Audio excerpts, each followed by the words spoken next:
Assalamualaikum warahmatullahi wabarakatuh.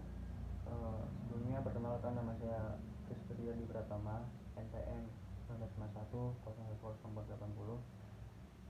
Di sini saya dari kelas G, Prodi Ekonomi Syariah, Fakultas BMI. Selanjutnya saya akan jelaskan materi yang diambil dari mata kuliah metode penelitian. Terima kasih. Jadi poin penting dari paper ketika kita melakukan penelitian itu harus memiliki dasar yang kuat. Lalu semua harus ada alasannya mengapa judul ini dan lain-lain. Lalu judul abstrak jika di deskripsi itu 1 halaman, jika di paper 250 300 kata. Pendahuluan landasan dasar Al-Quran dan hadis isinya. Lalu konsep pembahasan 1, 2 tawaran penulis, kesimpulan dan saran juga referensi.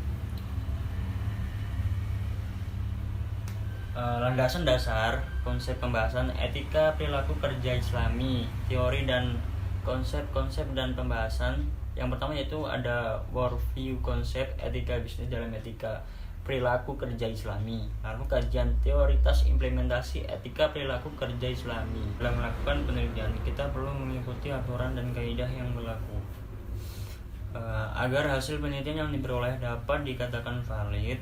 Maka metode penelitian pada dasarnya merupakan cara ilmiah yang untuk mendapatkan sebuah data dengan tujuan dan kegunaan tertentu. Jadi maksud dari cara ilmiah itu adalah bahwa kegiatan penelitian bersandar pada ciri-ciri keilmuan, yaitu rasional, sistematis, dan empiris.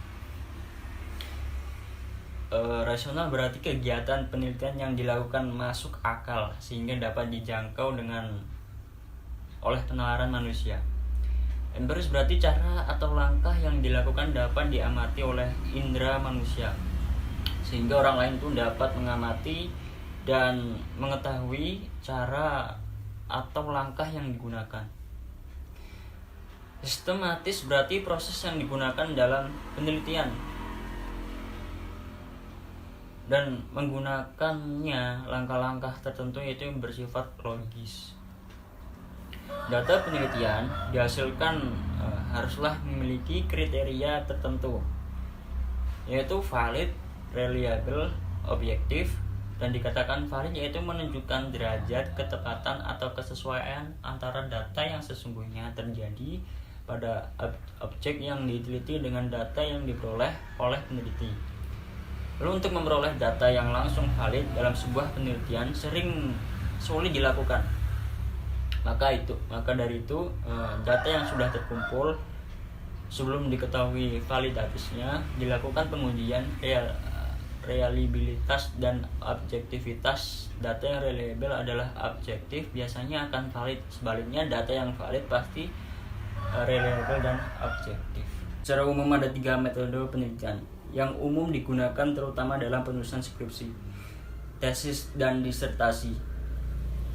Jadi ketiga metode penelitian itu terdiri dari metode penelitian kuantitatif, metode penelitian kualitatif, dan metode penelitian kombinasi. Yang pertama itu ada metode penelitian kuantitatif.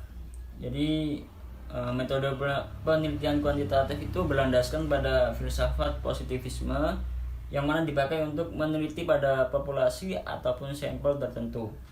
Pengumpulan data menggunakan alat ukur, yaitu instrumen penelitian analisa data bersifat kuantitatif atau statistik dengan tujuan untuk menguji dan membuktikan hipotesis yang telah dibuat atau ditetapkan. Secara umum metode kuantitatif itu terdiri atas metode survei dan metode eksperimen.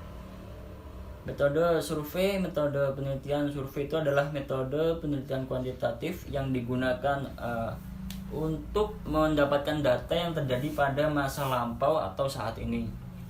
Itu tentang keyakinan, pendapat, karakteristik, perilaku, hubungan variabel, dan untuk menguji beberapa hipotesis tentang variabel sosiologis dan psikologis yang diambil dari sampel dari populasi tertentu.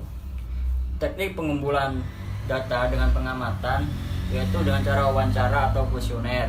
Lalu dan hasil penelitian cenderung itu digunakan digeneralisasikan metode eksperimen yaitu metode penelitian kuantitatif yang digunakan untuk mengetahui pengaruh variabel independen.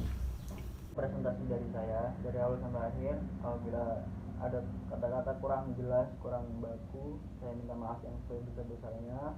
Saya akhiri, wassalamualaikum warahmatullahi wabarakatuh.